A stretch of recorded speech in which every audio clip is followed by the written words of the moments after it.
एकदा गोपाळ एकत्र आलेले आहे आणि भगवान परमात्मा म्हणताय, अरे गोपाळांनो, आपल्या या वृंदावनामध्ये इतकं दूध आहे, गोकुळामध्ये इतकं दूध आहे, आणि दूध असताना तुम्ही असे उद्बत्ती पहिलवान का रे म्हटले. भगवान परमात्म्याने या अवतारामध्ये, कृष्ण अवतारामध्ये बघा, राम अवतारामध्ये ज्या वानरांनी माकडांनी सहकार्य केलं होतं, त्या माकडांना देखील लोण्याचे गोडे खाऊ घातलेले आहे. म्हणून कबीर महाराज वर्णन करतात, राम के अवतार में फल फलावर मिले, कृष्ण के अवतार में घी, कलियुग में चाय मिली तो फुक फुक कर पी. अशी अवस्था. आता भगवान परमात्मा म्हणतो, का रे गोपाळांनो, म्हटले इतकं दूध असताना तुम्ही असे उद्बत्ती पहिलवान का. म्हणे देवा, आपल्या सर्व या वृंदावनामधलं, गोकुळामधलं सर्व दूध कुठं जातं? मथुरेमध्ये कंसाच्या राजधानीला जातं. म्हणे मग आम्हाला काय राहिलं? आम्हाला ताक, घराची ताक, घरी ताकाचे सरोवर, येथे नवनीताचा पूर. नवनीत म्हणजे लोणी.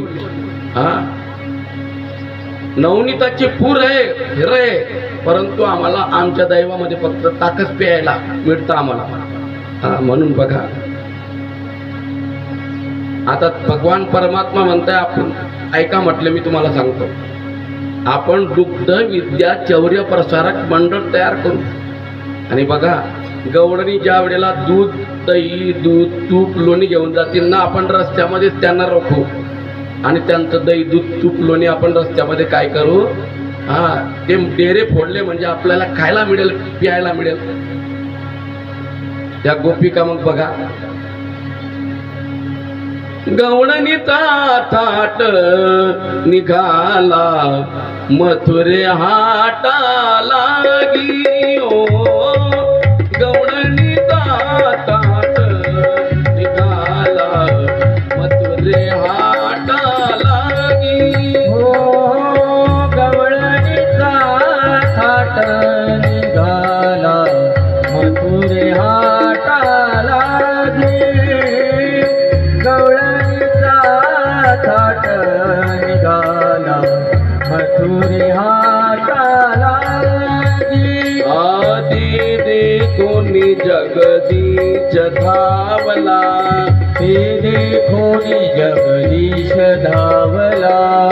गोप घेवोनी बेगी. ओ गवळणीचा थाट निघाला मथुरे हाटाला गी.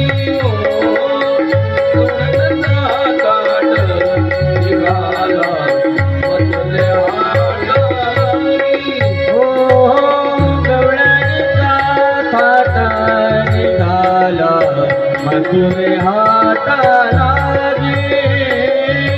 गवळणीचा थाट निघाला मथुरे हाटाला गे. गवळणींचा थाट मथुरेच्या बजारा करता जाण्याकरता निघाला. जाऊ दे रे मला, जाऊ दे रे मला मथुरेला, नंदलाला रे गोपाला. निघूनी गेल्या गवळणी साऱ्या मथुरेच्या बाजाराला. उशीर झाला बाजाराला, नंदलाला रे गोपाला. बघा, साऱ्या गोपिका निघून गेल्या आणि एक गोपिका ती थोडासा उशीर झाला आणि यांनी अटकवली. ती म्हणते, अरे बाबा, आम्ही सासूरवासिनी, सासूरवासिनी आम्ही गवळणी, जाऊ दे रे हरी. बहु वेळ लागता सासू सासरे कोपतील घरी.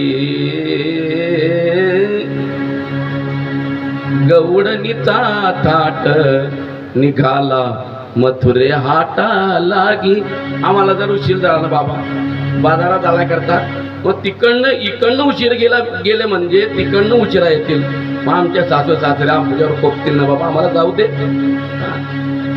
त्यावेळेला त्या गोपिका गेल्या तर करत देवाने जाऊ दिलं. आणि गोपिका गेल्यानंतर बघा तिथं मथुरेमध्ये गेल्यानंतर त्या काय करताय, दुड्डीवारी दुड्डी गवडणी सात निघाली, गवडन गोरस मनू विसरली. गौरक डोक्यावर गोरस आहे, लोणी आहे, दही आहे, दूध आहे, तूप आहे, लोणी आहे, परंतु ते म्हणायच्या विसरलेले काय म्हणू लागल्या, गोविंदू घ्या कोणी दामोदर घ्या गे, तव तव हसती मथुरेच्या गे. विकायला गेले दही दूध तूप लोणी, डोक्यावर मडक्यामध्ये होतं आणि काय म्हणता, काय या म्हणता, गोविंदू घ्या दामोदर घ्या. मग त्या आता समजा मिरच्या विकत आहे आणि म्हणता पेळ घ्या, जमीन का. हसायला लागल्या त्या गोपिका मथुरे म्हटल्या. अशा प्रकारे त्या गोपिकांची अवस्था होती. त्यानंतर भगवान परमात्मा रस्त्याने जात असताना त्यांना त्रास द्यायचा, त्यांना छळायचा. पुन्हा घरी देखील आता भगवान परमात्मा त्यांच्या घरी जाऊन देखील त्यांनी काही ते दही दूध तूप लोणी शिंक्यावर ठेवलं असेल, वर बांधलेलं असलं देवाच्या दाखानं, तर भगवान परमात्मा त्यांच्या घरी जाऊन बघा सर्व गोपाळ जायचे. आणि गेल्यानंतर बघा त्यांनी काय केलं होतं, हातामध्ये भरली लांब लचक काठी आणि जर मडकं जर वर टाकलेलं असलं ना त्याला छिद्र पडायचे ते. आणि बघायचे अगोदर पहिले कड्यांनी असे कडे मारायचे आणि जट्टन वाजलं तर मडकं खाली आहे आणि डब वाजलं तर भरलेलं आहे. मग तेव्हा मात्र ते प्रयोग करायचे. ते काय करायचे, भगवान परमात्मा सर्वांच्या वर चढायचे आणि बाकीचे सर्व खाली. शिंके लावी येले दोरी, होतो तिघांचे मी वरी, होतो तिघांचे मी वरी. ते लोक उभे राहते कासे आणि मग वरती चढून दही अंडी फोडता का नाही, तशा पद्धतीने भगवान परमात्मा वरती जायचा आणि त्या गोपाळांना म्हणतोय, याल तरी यारे लागे, आव घे माझ्या मागे मागे, आजी देतो पोट भरी, पुरे म्हणाल तो वरी. हाडू हाडू चला, कोणी कोणाशी न बोला, तुका म्हणे सांडा घाटे, तेने नका भरू पोटे. आणि भगवान परमात्मा त्यांच्या वरती चढल्यानंतर वरतून त्या मडक्याला छिद्र पडायचे आणि भगवान परमात्मा आपलं तोंड लावायचे. आणि तोंड लावल्यानंतर इकडच्या बाजूने असं पडायचं ना ते खाली कोण खायचे, गोपाळ खायचे. घ्यारे दोहीच्या कोपरा, दोही कोपऱ्यातून तोंडाच्या ते खाली पडायचं ते गोपाळ खायचे. परंतु ते शहाण्या वाटे बी कुदायचे बरं घरामध्ये. परंतु त्यांना सांगितलं होतं शहाण्याच्या वाटेत कुदल्यानंतर गोपिका जर आल्या तर आपण काय करायचं, आपले डोळे झाकायचे आणि मग मी तुम्हाला सर्वांना काय करायचं जाईन, वर गेल्यानंतर शहाण्यामधून वरती तुम्हाला वरवडून घेत जाईन. पण त्यांच्यामध्ये एक असा इबलिश होता त्यांचा गोपाळांमधला. त्याने काय केलं, ते डोळे मिटले नाही. त्याने काय केलं, असे डोळे उघडे ठेवले म्हणजे हातामध्ये फट पाडलेली आहे. त्यामुळे काय झालं, त्या तो वरती आला नाही. त्याचे हात भगवान कृष्णाच्या हातात आणि पाय गोपिकाच्या हातात. गोपिका ताणते खाली आणि भगवान कृष्ण ताणता वरती. देवाने सांगितलं, बघ म्हटले तू डोळे मिटले नाही ना, आता एक काम कर म्हटले, मंत्र येतो. मंत्र दिल्यानंतर सोडून दिलं गोपिकांनी. आता कोणता मंत्र होता ते काही सांगायचं काम नाही. अशा पद्धतीने भगवान परमात्मा त्या गोपिकांच्या घरी जाऊन देखील आता त्यांना त्रास देऊ लागले. एवढाच नाही हो, तर त्यांच्या मुली होत्या, सुना होत्या, त्यांना बी त्रास देऊ लागले. आता गोपिका कांटाळल्या देवाच्या त्रासाला आणि त्या गोपिका मग बोलताय,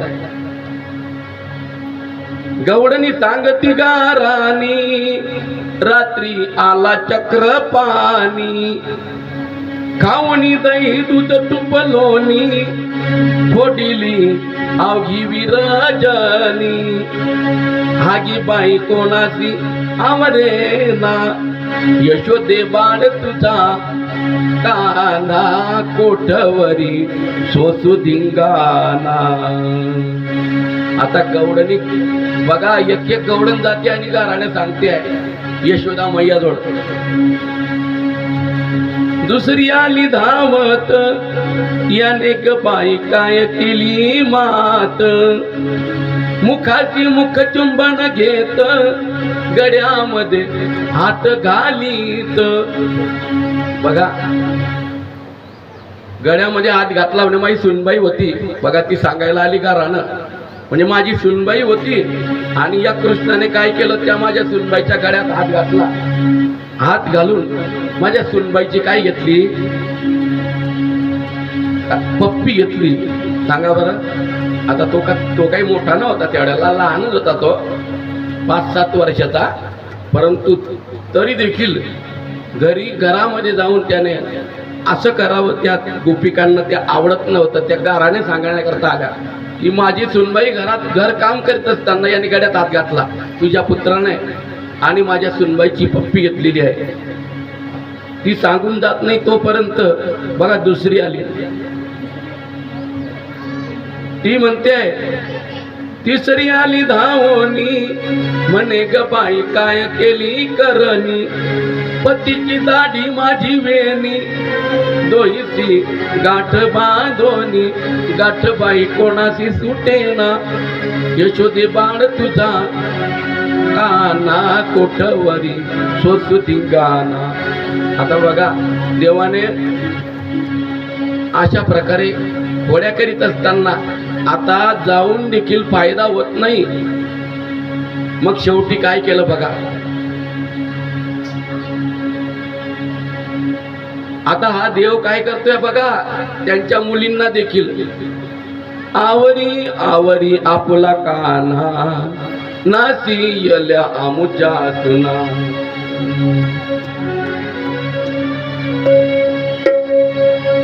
अवघ्या मिळून गवडणी, येती नंदाच्या अंगणी. जातो आम्ही गोकुळ सोडोनी, आमच्या सुना घेवोनी.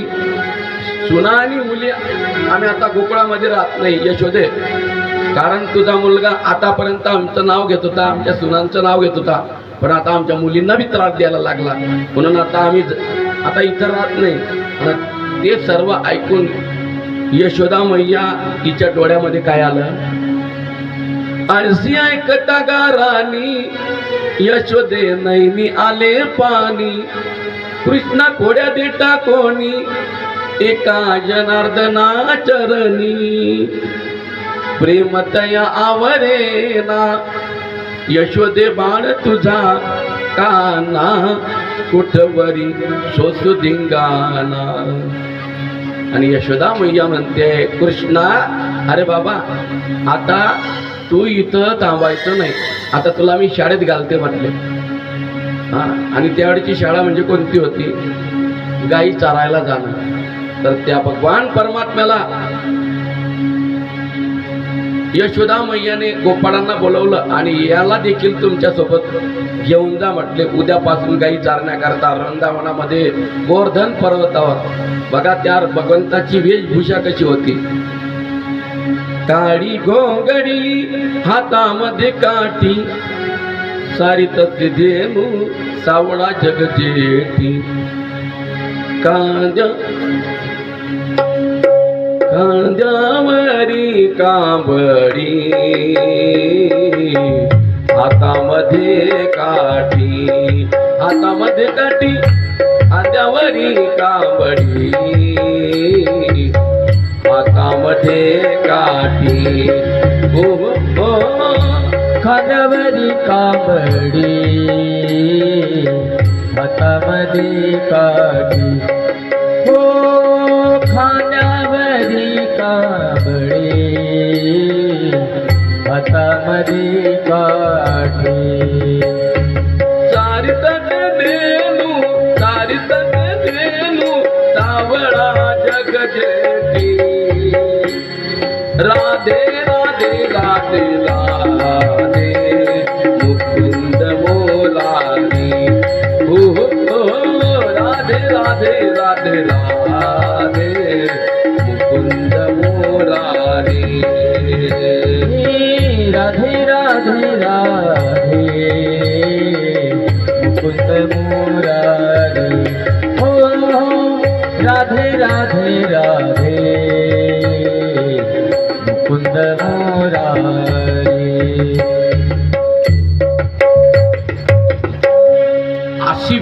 इच्छा होती की सारी तसे धेनू सावळा जगजट्टी खांद्यावरी कांबडी. कांबडी म्हणजे टोकराची कांबडी नाही बरं, म्हणजे कांबड. ती काळ्या रंगाची कांबड खांद्यावर घेतली भगवान परमात्म्याने. खांद्यावर एक कांबडी, हातामध्ये लांब लचक काठी भगवान परमात्म्याने घेतली आणि गायी चारण्याकरता, धेनू चारण्याकरता तो यमुनेच्या तीरावर बघा गोवर्धन पर्वत होता. त्या वृंदावनामध्ये भगवान परमात्मा गोपाळांच्या सोबत काय चारायला जाऊ लागला, गायी चारायला जाऊ लागला. आता गायी चारीत असताना मग आता ते बघा सकाळी भोजन करायचे ते, आणि भोजन झाल्यानंतर दुपारी अजून परत बघा, म्हणजे जसं आपला आता काल्याचा प्रसंग, आता हा काल्याचा प्रसंग आहे. काला आपण केव्हा करतो, काला देखील तसाच आपण करत असतो. म्हणजे 9 ते 11, काही वेळेला 10 ते 12 बी होतो. मग ती न्याहारीची वेळ आहे ना, न्याहारीची वेळ आहे ती शेतामधली म्हणा का. ती गाई चारायला जात असताना घरी खाल्लेलं असायचं. मग ती बघा गाई चारत असताना गाईच्या मागे फिरायचे, या वनातून त्या वनात, त्या वनातून या वनात फिरायचे. गाईच्या मागे फिरल्यामुळे काय व्हायचं, दमायचे, थकायचे. मग गोपाळ म्हणतात, देवा अरे म्हटले आता आपण खेळ बी खूप खेळले. विट्टी दांडू चेंडू लगोरी नाना परी, विट्टी दांडू चेंडू लगोरी नाना परी, खेळ मांडियाला यमुनेच्या तीरी, खेळ मांडियाला, खेळ मांडियाला, खेळ मांडियाला यमुनेच्या तीरी. गाई गोपाळ, गाई गोपाळ सवंगडे वना, गाई गोपाळ सवंगडे वना, गाई गोपाळ सवंगडे वना, गाई गोपाळ सवंगडे वना, गाई गोपाळ सवंगडे वना, गाई गोपाळ सवंगडी वना, गाई गोपाळ सवंगडी वना, गाई गोपाळ सवंगडी वना, गाई गोपाळ सवंगडी वना, गाई गोपाळ सवंगडी वना, हो गाई गोपाळ सवंगडी वना, गाई गोपाळ सवंगडी वना. तर बघा असे भगवान परमात्मा वेगवेगळे खेळ त्या यमुना नदीच्या वाळवंटामध्ये, यमुना नदीच्या तीरावर त्यांनी खेळ खेळलेले आहे. बघा खेळे भवरा ग बाई भवरा, खेळ भवरा, खेळ भवरा, या राधिकेचा नवरा नवरा नवरा, खेळ भवरा, या भवऱ्या